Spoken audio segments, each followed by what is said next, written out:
নমস্কার, আমি তনুশ্রী দেবী, আপনাদের physiotherapist, yoga therapist and yoga trainer.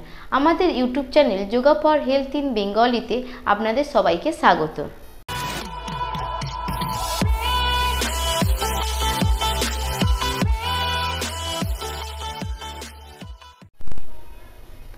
আজকে আমাদের বিষয় মুদ্রা। আমরা সবাই হাতের মুদ্রা সম্পর্কে জানি, কিন্তু আজকে আমি কতগুলো যোগাসনের মুদ্রা দেখাবো, যেগুলো করলে আমাদের শরীরের মধ্যে যে বিভিন্ন গ্রন্থি আছে সেই গ্রন্থিগুলির কার্যক্ষমতা বৃদ্ধি পাবে এবং তাদের নিয়ন্ত্রণ করা আমাদের পক্ষে সম্ভব হবে। আগে জানতে হবে মুদ্রা কাকে বলে। যে যৌগিক প্রক্রিয়ার মাধ্যমে আমাদের দেহের যে বিশেষ বিশেষ গ্রন্থি আছে সেই সমস্ত বিশেষ বিশেষ গ্রন্থির কার্যকারিতা বাড়ানোর জন্য এবং তাদেরকে নিয়ন্ত্রণ করার জন্য যে সমস্ত যোগাসন আমরা অভ্যাস করি তাকেই বলা হচ্ছে মুদ্রা। এই মুদ্রা যদি আমরা প্রতিদিন নিয়ম করে অভ্যেস করতে পারি তাহলে আমাদের স্নায়ু এবং নার্ভের যে সমস্যা আছে সেটা তাড়াতাড়ি সেরে যাবে এবং তাদের কার্যকারিতা অনেকটাই বৃদ্ধি পাবে। এই মুদ্রা অবশ্যই প্রাপ্তবয়স্কদের জন্যই দরকার, বাচ্চারা এই মুদ্রা করতে পারবে না। কারণ 12 বছরের আগে যদি আমরা এই মুদ্রা অভ্যেস করাই বাচ্চাদের, তাহলে তাদের মধ্যে যে গ্রন্থিগুলো রয়েছে সেই গ্রন্থিগুলির কার্যক্ষমতা বৃদ্ধি পাবে না এবং তাদের কার্যকারিতা ব্যাহত হতে পারে। সেই জন্য আমরা যে সমস্ত মুদ্রা দেখাবো সেই মুদ্রাগুলো অবশ্যই প্রাপ্তবয়স্করা করতে পারবেন। আজকে আমাদের প্রথম মুদ্রা হচ্ছে বিপরীত করণী মুদ্রা। প্রথমে চিত হয়ে শুয়ে পড়তে হবে, তারপরে আস্তে আস্তে কোমরের নিচে হাতটা রেখে অর্ধেক পা তুলতে হবে, পুরোপুরি সোজা হবে না। রেখে 1 মিনিট রেখে দিয়ে তারপরে ছেড়ে দেবেন।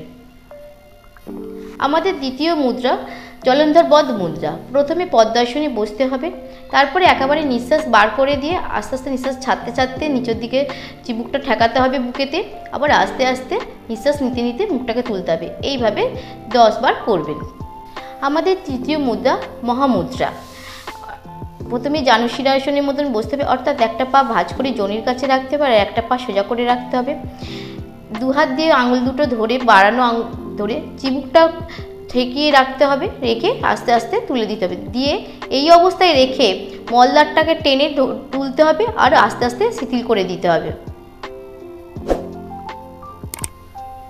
তাহলে বন্ধুরা, আমরা প্রতিদিন যদি সকালবেলা এবং সন্ধেবেলায় এই মুদ্রা অভ্যেস করতে পারি তাহলে আমরা বিভিন্ন রোগের সমস্যা থেকে মুক্তি পেতে পারি।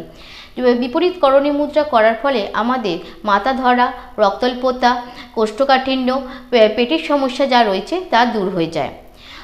মহামুদ্রা করার ফলে যাদের পটির সমস্যা রয়েছে, কোষ্ঠকাঠিন্য সমস্যা রয়েছে বা অশ্ব বা আমাশার সমস্যা রয়েছে তাদের এই মুদ্রা করার ফলে কমে যেতে পারে। এবং জলন্ধর বধ মুদ্রা করার ফলে আমাদের ভোকাল কণ্ঠের উন্নতি হয়, অর্থাৎ যারা গান গায় তাদের গলার খুব উন্নতি হয় বা তোতলে কথা বলে তাদের গলারও খুব উন্নতি হয়। আজকে আমি এই ভিডিওর মাধ্যমে 3টি মুদ্রার কথা আপনাদের সামনে আলোচনা করলাম। আমি পরবর্তী ভিডিওতে আরও কিছু মুদ্রা নিয়ে আসব। আজকে ভিডিও যদি আপনাদের ভালো লেগে থাকে তাহলে ভিডিওটিকে লাইক, কমেন্ট, শেয়ার করতে ভুলবেন না। আপনার একটা শেয়ারের মাধ্যমে অনেকের কাছে এই ভিডিও পৌঁছে যাবে এবং তাদের অনেকেরই উপকার হবে।